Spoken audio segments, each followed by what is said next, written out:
Hey guys, so I decided to film day number 6 now, before day 6, because I do my best thinking on the hockey rink.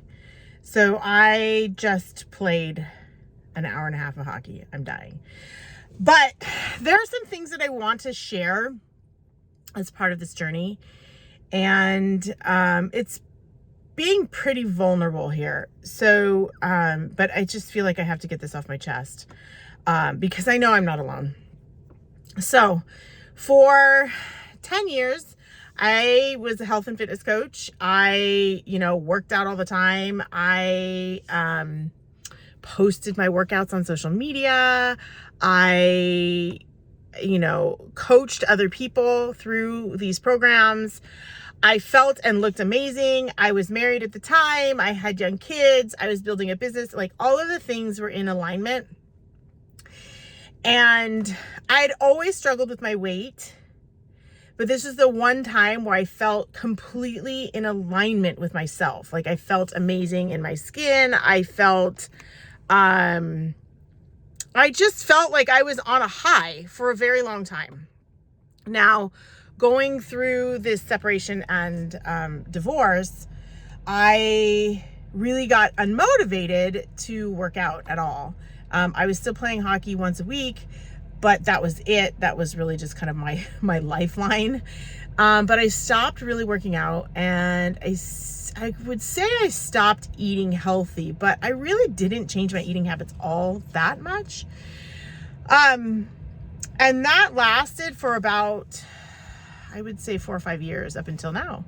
And now I'm more active than I've ever been, but there are things that I'm experiencing that, this is where the vulnerability comes in, that I'm experiencing that I wanted to share and what I'm doing moving forward. Now, you would think, I'm super active. I play hockey 3 days a week. I play tennis. I try to play tennis at least once a week.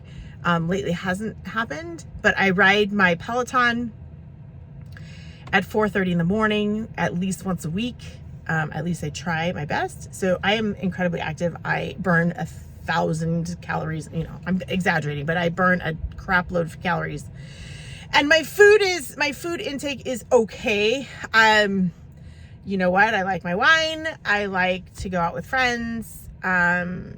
So yes, sure, I could stop doing that. And yes, it could make a difference. And I did do the 75 hard about a year and a half ago, maybe a year ago, where I didn't have any alcohol for 75 days. And yeah, I lost weight. But my lifestyle, it was great for 75 days, and then it wasn't sustainable. So recently I've been noticing things in my body. And I have a hunch that my hormones are off. I feel bloated in my face. I feel bloated in my belly. As active as I am, and I stand on my feet for 12 hours a day. As active as I am, I feel like things are going in the opposite direction. And I've struggled with, do I work out every day? Do I deprive myself of food? My schedule at work, and maybe you can relate to this, or maybe you cannot. If you're a nurse, you can relate to this, but I work 3 12-hour shifts in a row, Monday, Tuesday, Wednesday. And I am an RNFA, which is a registered nurse first assistant. So I'm scrubbed in, if you can picture Grey's Anatomy or whatever, scrubbed in for many hours at a time. And I don't know when I'll eat breakfast, lunch, or dinner. And I get free food from the cafeteria, and the cafeteria's food is kind of crappy, very crappy. So I struggle with meal prepping.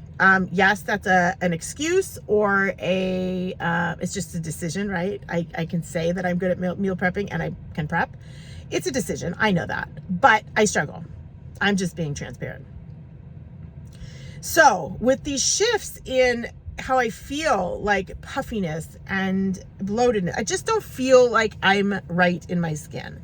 So I reached out to a friend of mine who had started working with another friend that is at our tennis club. And I don't even know what his title is, but I will tell you, I have a bachelor's degree in exercise physiology that I got many, many years ago, 1995. And I know all of this metabolic and cellular level stuff, but I haven't studied it in very, very many years. So he is an expert in all of this. So what we're doing is we're taking a look at my hormones, and we're taking a look at my gut health, and we're going to make a plan. So I had some labs drawn this week, and I'm really looking forward to doing this. So I'm going to be sharing a bit about that in my journey, but I just wanted to come and share this with you because I know I'm not alone. Obviously, for those of you that are in your 40s, 50s, you probably are feeling the same way. And I want to say that you're not alone and you're not going crazy. And that's the other thing. When I went through in vitro years and years ago, my hormones obviously were out of whack because I was shooting up with hormones. And this, like my mood swings and things like that, kind of replicate what I was feeling then. So that also tells me that my hormones are a little bit out of whack. It's going to be very interesting when I get my labs back, and I'm going to share that with you. But what I noticed when I was doing my videos this week is that my face, I just feel my face is super bloated, and it just doesn't, I'm looking at it and it doesn't look like me. And I just feel like I had to get that off my chest because I know that I'm not alone in that. And I hope that this helps you, just knowing that you're not alone. And I'm looking forward to sharing my journey on this and really just kind of digging into what is going on and sharing that because I am resilient. And here we are, yet another thing to, jump through, jump over, see you on the other side kind of thing. Anyways, that was it. I will see you tomorrow. Bye.